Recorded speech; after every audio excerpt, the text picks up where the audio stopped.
Roots மக்களுக்கு வணக்கம். திமுக கடந்த 5 ஆண்டுகளா தன்னை எப்படியெல்லாம் மக்கள் கிட்ட காட்டிக்கிட்டாங்க அப்படின்றத சொல்றதுதான் இந்த வீடியோ. கடந்த 5 ஆண்டுகளாக முதலமைச்சர் மு.க.ஸ்டாலின் தன்னை தமிழ் மக்களின் தந்தை அப்படின்னு சொல்லிட்டு வராரு. ஆனா திமுக அரசு கீழே தான் தமிழகம் முழுவதும் பெண்களின் பாதுகாப்பு ஒரு பெரும் கவலையாக மாறியிருக்கு. பெண்கள் மற்றும் குழந்தைகளுக்கு எதிரான குற்றங்கள் அதிகரித்து வருது. பள்ளிகள் மற்றும் கல்லூரிகள்ல கூட பாதுகாப்பு கிடையாது. இது சட்டம் ஒழுங்கின் முழுமையான தோல்வியை தான் பிரதிபலிக்குது. ரொம்பவே மோசமடைந்து வரக்கூடிய பாதுகாப்பு நிலைக்கு பின்வரும் சம்பவங்கள் வலுவான எடுத்துக்காட்டுகளை நமக்கு நிரூபிக்குது. அதாவது முதல் விஷயம் என்ன அப்படின்னா, அண்ணா பல்கலைக்கழக வழக்குல திமுக நிர்வாகியான ஞானசேகரன் ஒரு மாணவிய பாலியல் ரீதியா துன்புறுத்தியதா குற்றம் சாட்டப்பட்டிருக்கு.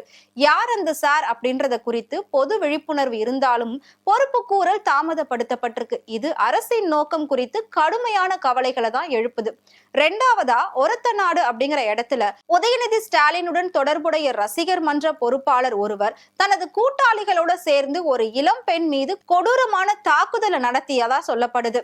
மூணாவதா, தூத்துக்குடியில விழிக்குளம் அருகே 12ஆம் வகுப்பு மாணவி ஒருவர் பாலியல் வன்கொடுமைக்கு ஆளாகியிருக்காங்க. இது சிறிய நகரங்கள்ல கூட இளம் பெண்கள் பாதிக்கப்படக்கூடிய நிலையில இருக்கிறத எடுத்துக்காட்டுது. நாலாவதா, பாலியல் துன்புறுத்தல் வழக்குகள் 2022ல 1414 இருந்து 2023ல 1650 உயர்ந்திருக்கு. 16.7% அதிகரிச்சிருக்கு. 2024க்குள்ள இந்த எண்ணிக்கை 1885 வழக்குகளா உயர்ந்திருக்கு. இது 2022 விட 33.3% அதிகமாகிருக்கு. அஞ்சாவதா, திமுக ஆட்சிக்கு வந்ததிலிருந்து பெண்களுக்கு எதிரான குற்றங்கள் கிட்டத்தட்ட 56% அதிகரிச்சிருக்கு. இது பொது பாதுகாப்புல ஒரு குறிப்பிடத்தக்க சரிவை சுட்டி காட்டுது. ஆறாவதா, போக்சோ சட்டத்தின் கீழ் குழந்தைகளுக்கு எதிரான குற்றங்களும் கடுமையா அதிகரித்திருக்கு.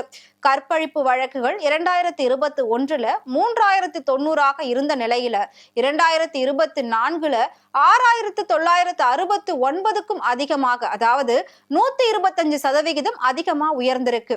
ஏழாவதா, இந்த புள்ளி விவரங்கள் அதிகரித்து வரும் குற்றங்களை மட்டும் கிடையாது, தமிழ்நாடு முழுவதும் பெண்கள் மற்றும் குழந்தைகளிடையே வளர்ந்து வரக்கூடிய அச்சத்தையும் பாதுகாப்பின்மையும் பிரதிபலிக்குது. எட்டாவதா, மறுபுறம் பார்த்தோம்னா, பிரதமர் திரு மோடி அவர்கள் பல தசாப்த கால அரசியல் வெறும் வாக்குறுதிகளை மட்டுமே அளித்திருந்ததை 33% மகளிர் இட ஒதுக்கீடு மசோதாவை நாடாளுமன்றத்திற்கும் சட்டமன்றங்களுக்கும் கொண்டு வந்து இந்திய பெண்களுக்கு கொடுத்துட்டு வராரு. ஒன்பதாவதா, இது ஒரு திட்டமோ மானியமோ கிடையாது, இது இந்திய ஜனநாயகத்துல ஒரு கட்டமைப்புக்கான மாற்றம்.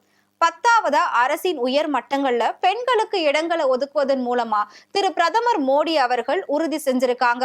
இந்த ஜனநாயகத்துல பெண்கள் வெறும் வாக்காளர்கள் மட்டும் கிடையாது, முடிவெடுப்பவர்களும் அவர்கள்தான். 11ஆவதா, பெண்களுக்கு உரிய பிரதிநிதித்துவத்தை வழங்குவதன் மூலம் திரு பிரதமர் மோடி அவர்கள் தமிழ்நாட்டிற்கு மட்டுமல்ல ஒட்டுமொத்த இந்திய பெண்களுடைய உண்மையான அப்பாவா திகழறாரு.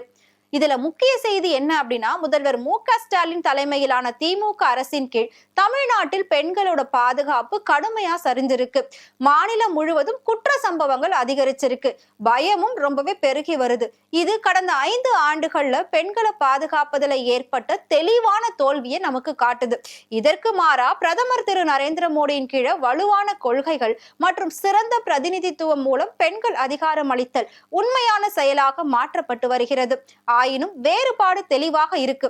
ஒருவர் பெண்களை பாதுகாக்க தவறியுள்ள நிலையில மற்றவர் அவர்களை பாதுகாப்பாகவும் மேல் அதிகாரம் அளிக்கப்பட்டவராகவும் மாற்றுவதற்கு கடுமையாக உழைத்து வருகிறார் மோடி.